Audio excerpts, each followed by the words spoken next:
सोर बुंनो हायो एबसुखौ बायदि आफादखौ माहारियारि आफादखौ मुर्दाबाद होनो जे आफादनि नोङो आफादगिरिया बड'फा उपेन्द्रनाथ ब्रह्ममोन जे आफादनि आफादगिरि जानानै बड'फा उपेन्द्रनाथ ब्रह्मआ बड'लेण्ड होननाय मोनसे जांख्रिथायखौ आरम्भ खालामदों एबसुखौ मुर्दाबाद होनो हानाय गबेक होनो हानाय बहानिफ्राय बिथांमोना राइट्स मोनदों। दुलाराय बर' फरायसा आफादनि गाहाय मावखुलि बड'फा हाउसनिफ्राय जोङो बे खौरां मेलनि गेजेरजों दुलाराय बर' फरायसा आफादनि माखासे फोरमायथारनो गोनां बाथ्राखौ लानानै जोङो दिनैनि बे खौरां मेलखौ लेंनाय जादों। दा दिनैनि बे खौरां मेलावनो जोंजों दङ मिरु दुलाराय बर' फरायसा आफादनिनो लोगो गाहाय नेहाथारि मानगोनां दिनेश ब्रह्म बिथां, बुंथिगिरि मानगोनां जनगुजिर बिथां आरो बे खौरां मेलावनो दंबावो मिरु दुलाराय बर' फरायसा आफादनि नेहाथारि रंगिना बरगयारी बिथां, सोलोंथाइ नेहाथारि सोमावसार बसुमतारी बिथां, थुनलाइ नेहाथारि समित नार्जारी बिथां, सुबुं फोनांजाब नेहाथारि सरनजित नार्जारी बिथां।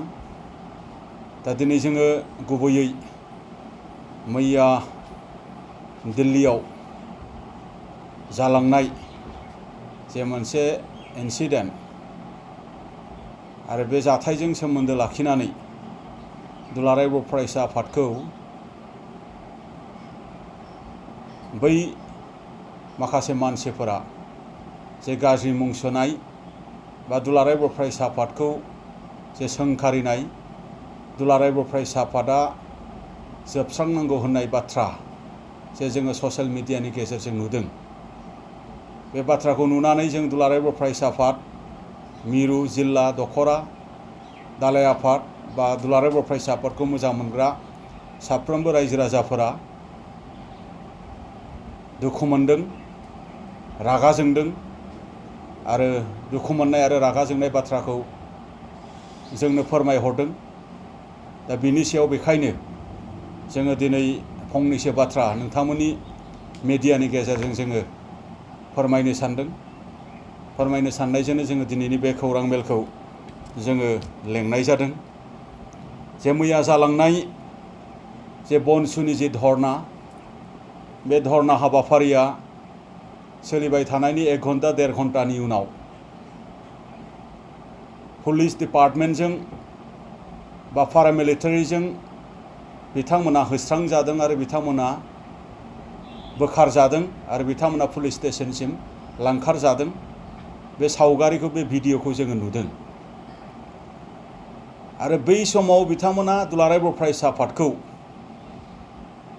बुंनो नागिरदों जे दुलाराय बर' फरायसा आफादानो बिथांमोननि सोमावसारनाय जे आन्दलन बेखौ फेलें खालामनो नाजानानै खैसार सालायदों होननानै बिथांमोना बुंनो नाजादों आरो बिथांमोना बुंनो नाजादों गावसिनि आन्दलननि जिखिनि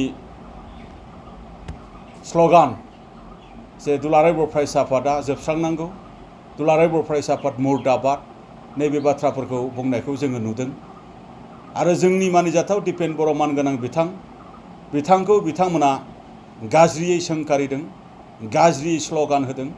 बिथांमोना गबेक, मुर्दाबाद आरो दुलाराय बर' फरायसा आफाद जोबस्रांथों बा दुलाराय बर' फरायसा आफाद मुर्दाबाद, एबसु मुर्दाबाद बेबायदि मोनसे साउटिं होनाय बेखौ जोङो नुदों। थारैनो बिथांमोननि बेबायदि बाथ्राया, बिथांमोननि बेबायदि स्ल'गाना मुगैथाव जादों, सोंखारि जाथाव जादों आरो बेखौ सुबुं समाजा आरो बर' माहारिया माब्लाबाबो निमाहा होनाय नङा आरो जों दुलाराय बर' फरायसा आफादा माब्लाबाबो बेखौ जोङो निमाहा होनाय नङा। बेनिखायनो जोङो गोख्रों रावजों बिथांमोनखौ जोङो सोंखारिदों। बिथांमोना दिल्लीयाव हाबाफारि लादों, मा थांखिजों हाबाफारि लादों, बिथांमोननि उद्देश्यआ मा, बिथांमोना गावसिनि उद्देश्यखौ फकास खालामनायनि अनगायै बिथांमोना दुलाराय बर' फरायसा आफादनि मुं सुनाय बा दुलाराय बर' फरायसा आफादखौसो सोंखारिनो थाखाय बिथांमोना दिल्लीयाव हाबाफारि लादोंब्ला बिथांमोननि जिखिनि आराम्भनि जिखिनि हाबाफारि बेवहायनो बिथांमोना फेल होननानै जोङो दिनै बुंनो लुबैदों। माबा मोनसे हाबाफारि मावनायनि अबजेक्टिभा क्लियार जानांगौ। थारैनो बिथांमोना मा बिनो नागिरदों, मा बुंनो नागिरदों, बेखौ बिथांमोना रोखा खालामनानै लानांगौ। आरो बिनि अनगायै जुदि बिथांमोना सोरखौबासो सोंखारिनानै नासयनानै सोरखौबासो बिथांमोना मुं सुनानै बाथ्रा बुंनो नाजायोब्ला बेवहाय दुलाराय बर' फरायसा आफादा माब्लाबाबो जोङो ओरैनो सिरि थानाय नङा। दुलाराय बर' फरायसा आफादखौ रैखाथि होनांगौनि थाखाय मोनसे समाव जाय दैदेनगिरिफ्रा जेरैखि जाया दुलाराय बर' फरायसा आफादखौ रैखाथि होबोदों, दिनैनि दुलाराय बर' फरायसा आफादनि बिबानगिरिफोराबो माबायदि खायदाजों, माबायदि कौशलजों, माबायदि राहाजों दुलाराय बर' फरायसा आफादखौ फोथांनानै दोननांगौ, माहारिनि थाखाय खामानि मावनांगौ, दिनैनि दुलाराय बर' फरायसा आफादनि बिबानगिरिफ्राबो दिनै साखाफारा। दा बेखायनो बिथांमोननि जिखिनि बुंनाय बाथ्राफोर बेखौ जोङो कन्डेम खालामदों। बिथांमोना दिल्लीनि जन्तर मन्तराव धर्ना खालामदों, होस्रांजादों। बनजित मन्जिलनि दैदेननाय बियो मोनसे आन्दलनमोन। दावराव देख्रेब नार्जारिनि दैदेननाय बियो मोनसे आन्दलनमोन। सानसुमा खुंगुर बैसुमतारिनि दैदेननाय बियो मोनसे आन्दलनमोन। बिथांमोननि आन्दलना जे होस्रांजादों, बिथांमोननि आन्दलन खालामनायनि प्रपार मोनसे प्लानिं दंना गैयामोन, प्रपार मोनसे स्ट्रेटेजि दंना गैयामोन, प्रपार मोनसे पारमिसन दंना गैयामोन, प्रपार मोनसे पलिसि दंना गैयामोन ना बिथांमोना बर' रायजो राजाफोरखौ आन्दलननि मुङाव मिसगाइड खालामनो थाखाय बिथांमोना दिल्लीयाव लांनानै आननेसेसारि बेबायदि मोनसे पुलिसनि मोनसे टर्चार, बैबायदि मोनसे इन्सिडेन्टनि मोनसे भुगिनांनाय बेबायदि खालामहैदों नामा? आरो बेबायदि जुदि खालामदोंब्ला दावराव देख्रेब मानगोनां बिथांनि दायनिगिरि सानसुमा खुंगुर बैसुमतारि बिथाङा दायनिगिरि, बनजित मन्जिल आरो बनसुनि दैदेनगिरिफ्रा गिदिरथार दायनिगिरि। आरो बेखौ बर' रायजो राजाफ्रा माब्लाबाबो बेखौ निमाहा होनाय नङा। बिथांमोना गावसोरनि दायखौ गावसोर गनायनानै लानो हायाखै, नाथाय बिथांमोना होस्रांजानायनि दायखौ दिपेन बर' आरो एबसुनोसो बिथांमोना जाबसिननो नागिरदों। बेखौ माब्लाबाबो जोङो गनायनो हानाय नङा। दिनै बिथांमोननि जिखिनि धर्ना होस्रांजाखांनायनि उनाव पारमिसन दंनायमोनब्ला बिथांमोना बा पारमिसननि टार्म्स एन्ड कन्डिशन्सआ बिथांमोननिया थिगैनो दंनायमोनब्ला बिथांमोना बेखौ मिडियानि गेजेरजों हयथ' रायजो राजाफोरनो दिन्थिनो हानांगौमोन, बेखौ हायाखै। आरो बिथांमोना दिनै प्रपार पारमिसन दंमोनब्ला बेबायदि होस्रांजायामोन। दा बेखायनो बिथांमोना दिनै रायजो राजाफोरखौ बेबायदि मोनसे अलखदाव मोनसे खोख्लैहैनाया बिथांमोननि मोनसे दाय गोनां हाबाफारि आरो एमिच्युर्ड मोनसे लिडार आरो बिथांमोननि इमोसन आरो सेन्टिमेन्टजों बिथांमोननि हाबा मावनाय बियो रोखायैनो नुजादों। मोनसे आन्दलनखौ दैदेननांगौनि थाखाय सासे मानसिनाव मेच्युरिटि, सासे मानसिनाव लजिक, सासे मानसिनाव आर्गुमेन्ट बियो स्ट्रं जानांगौ। बिथांमोना जि आन्दलन खालामदों बिथांमोननि सिगाङाव जायगा मोनग्रोदों होनबा इमोसन आरो सेन्टिमेन्टआल' बिथांमोननियाव जायगा मोनदों। बिनि थाखायनो उइदाउट प्रपार प्लानिं आन्दलन खालामनायनि थाखाय बिथांमोननि जिखिनि मोनसे बेबायदि होस्रांजानाय बा बड'लेण्ड जिखिनि मोनसे मुं बा जोंनि जे दाबि, जे जोंनि बर'फोरनि मोनसे हास्थायनाय, बेखौ बिथांमोना दिल्ली बायदि मोनसे राजथावनियाव थांनानै अपमान खालामदों। आरो बेखौ जों दुखु मोनदों दिनै। दा बेनि थाखायनो जोङो दिनै दुलाराय बर' फरायसा आफादा बिथांमोनखौ रोखा जाजानो जों लुबैदों।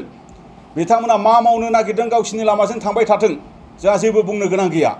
दिनै बिथांमोना सानफ्रोमबो मानो एबसुखौ सोंखारिनाय, दावराव देख्रेब मानगोनां बिथाङा, सानसुमा खुंगुर बैसुमतारि मानगोनां बिथाङा आरो बनसुनि दैदेनगिरि बिथांमोना एबसुखौ टारगेट खालामनानै मानो बाथ्राखौ बुंबाय थादों? ना बिथांमोना बनसु दानायनि उद्देश्यआ एबसुखौ फोजोबस्रांनायनिनो नामा? बिथांमोना दिनै बुंनो नागिरदों जे आलादा रायजो बड'लेण्ड बिनो थाखाय जोङो ओरै खालामदों, जोङो ओरै बिदों। नाथाय बिथांमोननि जिखिनि फकास पइन्टआथ' दिनै दिल्लीयाव थांनानै एबसुखौ रायहैनायासो मेन उद्देश्य जादों। बिथांमोना सोरखौबा मुं सोनो नागिरनायासो बिथांमोना गुबै जादों। दा बे बाथ्राफोरखौ जोङो माब्लाबाबो जोङो गनायनो हानाय नङा। बिथांमोना गिदिरथार मोनसे भुल खालामदों। एबसुखौ राजखान्थियारि खैसार सानानै मुं सुनायनि जिखिनि फाव फान्दायनाया बनजित मन्जिल बा सानसुमा आरो दावराव देख्रेबनि गुबै मोनसे आखु, आरो बेखौ जोङो नुबोबाय थादों। थारमाने जायखिजाया सम, जायखिजाया थासारियाव दावराव देख्रेब नार्जारि, बनजित मन्जिल, सानसुमा खुंगुर बैसुमतारि बिथांमोना एबसुखौ रायाबानो, एबसुखौ सोंखारियाबानो हयथ' बिथांमोना उन्दुलाङा खोमा, बिथांमोना ओंखाम खहाबानो खोमा, बिथांमोननि राजखान्थियानो सोलियानो खोमा। दा बेखायनो बिथांमोनखौ सिनायनायनि सम जाबाय। एबसुआ मोनसे माहारियारि आफाद आरो सानसुमा खुंगुर बैसुमतारि बिथां बायदिया एबसुनि गोबाव सम दैदेनगिरि नेतृत्व होबोनाय आन्दलनखौ दैदेनबोनाय। दावराव देख्रेब नार्जारि मानगोनां बिथाङाबो एबसुनि सासे दैदेनगिरि जाबोनाय। दिनैनि बनजित मन्जिल बा बनसुनि दैदेनगिरिफ्राथ' एबसुनि जारिमिनबो मिथिया, बर' हारिनि जारिमिनबो मिथिया। दिनै बिथांमोनखौ बेसाराफोरखौ दिनै मिसगाइड खालामदों। गावसिनि पलिटिकेल लाबालाबनि थाखाय पलिटिकेल इन्ट्रेस्टनि थाखाय दिनै बनसुनि दैदेनगिरिफोरखौ दिनै बिथांमोना मिसगाइड खालामदों दा बनसुनि दैदेनगिरिफ्राबो एसे सांग्रां जानाया गोनां सानसुमा खुंगुर बैसुमुतियारि मा मोजां मिथिनानै लानाया गोनां दावराव देख्रेब नार्जारिया सोर बेखौ मोजाङै मिथिनानै लानाया गोनां बेखिनि बाथ्राखौ आङो दिनै नोंथांमोननि सिगाङाव बुंदों दा माहारियारि आफाद हिसाबै बे अलखद समाव दुलाराय बर' फरायसा आफादखौ फोथांनांगौनि थाखाय जों एबसुनि बिबानगिरिफ्रा जों जेब्लायबो साखाफारा आरो बर' रायजो राजाफोरखौबो आङो बेनि थाखायनो खावलायनो लुबैदों जे एबसुआ दिनै जे हाबा मावदों जे दिनै हाबाफारि लाबाय थादों बे जाथिखौ फोथांनाय जाति जौगानाय जातिनि थामोनथा आरो रैखाथिखौ गोजोर खालामनायनि दिनै खामानि मावबाय थादों खैफोद आफोदाव दुलाराय बर' फरायसा आफादा दिनै खामानि मावबाय थादों इयुनावबो खामानि मावलांबाय थानांगौनि थाखाय एबसु आफादनि मोनसे गोनांथि दङ बेनि थाखायनो एबसु आफादखौ जेसे हायो रायजो राजाफोरा जि फोथायनाय दङ बेखौ लाखिनांगोन आरो बे फोथायनायजों दुलाराय बर' फरायसा आफादखौ फोथांनानै दोननांगोन आरो सुंथालांनांगोन बेखिनि बाथ्रा दा हारियाव जायखिजाया गावस्रा गावस्रि हिंसा हिंसि थासारि सोमजियोब्ला दिनै जोङो दुलाराय बर' फरायसा आफादा जेब्लायबो जोङो खौसेथिनि गारांजों जोङो दिनै खौसेथिनि हाबा जोङो मावनो नाजादों नाथाय बिथांमोना दिल्लीयाव जे हाबाफारि लाहैबाय बे दिल्लीयाव हाबाफारि लाहैनाया बर' हारिखौ सोखावनायनिसो बियो आफाद एबसुखौ बिथांमोना मुर्दाबाद होनबाय सोर बुंनो हायो एबसुखौ बायदि आफादखौ माहारियारि आफादखौ मुर्दाबाद होनो जे आफादनि नोङो आफादगिरिया बड'फा उपेन्द्रनाथ ब्रह्ममोन जे आफादनि आफादगिरि जानानै बड'फा उपेन्द्रनाथ ब्रह्मआ बड'लेण्ड होननाय मोनसे जांख्रिथायखौ आरम्भ खालामदों बे बड'लेण्ड होननाय आन्दलना बड'फा उपेन्द्रनाथ ब्रह्म बिथाङा एबसुनि आफादगिरि जानानै जुदि जागायामोनब्ला हयथ' दिनै बे बड'लेण्ड होननाय मोनसे सोदोबखौबो हयथ' बे जांख्रिथायाबो हयथ' जोंनियाव जाया मोनबो जानो हागौ दिनै बेखायनो बिथांमोना एबसुखौ मुर्दाबाद होननो हानाय गबेक होननो हानाय बहानिफ्राय बिथांमोना राइट्स मोनदों बेखौ मुंख्लंआबो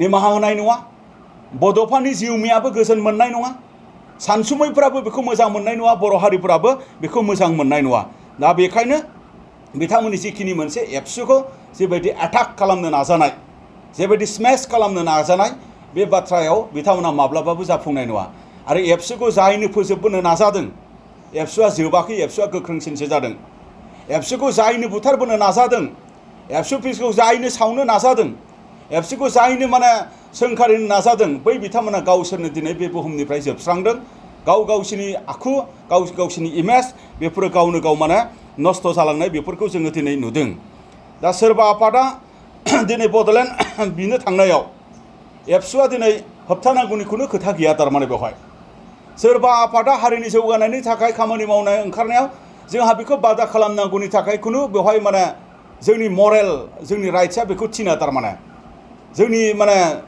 इथिक्सआ जोंखौ थिना थारमाने जोंनि प्रिन्सिपाला थिना जोंनि नोजोरा थिना जोंनि थांखिया थिना दा बेखायनो सोर मा हाबाफारि लायो बे बिथांमोननि खोथा नाथाय बिथांमोना गावसिनि थांखिखौ फकास खालामनो हाया हसिया एबसुखौसो जे माने सोंखारहोनो नाजानाय बेखौ जोङो माब्लाबाबो निमाहा होनो हाया आरो बिथांमोना दिनै मा होनदों दिनै जायगा जायगा दिनै माखासे मानसिफोरखौ अर थुनानै होनानै माखासे मानसिफोरखौ बिथांमोना थुन जुलायनानै होनानै माखासे मानसिफोरखौ बिथांमोना लाइमोनफोरखौ दिनै मा होनदों गोरोन्थि लामाजों दैदेननो नागिरनानै ससियेल मिडियायाव लिरहोनो नाजानाय एबसु अफिस सावनो नागिरनाय एबसु अफिस बुख्रुबनो नागिरनाय बेफोरनि हेंथायै जोङो आयेनारि बेबस्था लानाय जागोन आरो आं दिनै नैबे खौरां मेलनि गेजेरजों बेखौनो बुंनो नागिरदों सोरनिबा थुन जुलायनायाव सोरबा लाइमोना सोरबा बेक्तिया जुदि एबसुखौ जुदि बेबायदि माने बेआइन मोनसे राहाजों फोजोबस्रांनायनि जुदि हाबाफारि मावनो लायोब्ला बेखौ जोङो आयेनारि बेबस्था लानाय जागोन आरो आयेनारि बेबस्था जुदि लानाय जायोब्ला बेवहाय सोरबा लाइमोना लकआपआव बा जेलाव थांनोबो गोनां जानो हागौ दा बेखायनो दिनै social media YouTube mobile Facebook बायदि मैया आखायाव दं होननानै जायखौनो गोसो जादों बेखौ हाब इनफरमेसनखौ लानानै बा सोरनिबा मिसगाइडआव जानला मोनला लिरलाबायनाय जेन जोंनि लाइमोनफोरा बेखौबो खालामा आं गुरै खावलायदों दा जेन'क आङो बेखिनि बाथ्राखौ बुंबाय जे दुलाराय बर' फरायसा आफादा हारिनि खौसेथिनि थाखाय दिनै खामानि मावबाय थादों एकर्ड इमप्लिमेन्टेसननि थाखाय खामानि मावबाय थादों मैयाबो दिल्लीयाव एबसु एनडिपिनि दैदेनगिरि बिथांमोन इउबिपिअ दफा जिखिनि दङ बिटिआर एकर्डआव बेखौ मावफुंनांगौनि थाखाय मैयाबो सावरायनाय जादों। दा बेबायदिनो सम लायै सम दुलाराय बर' फरायसा आफादा रायजो राजानि सहाय आरो मददनि गेजेरजों जोङो खामानि मावबाय थादों। आं बेखिनि बाथ्राखौनो बुंबाय। गोजोन्थों।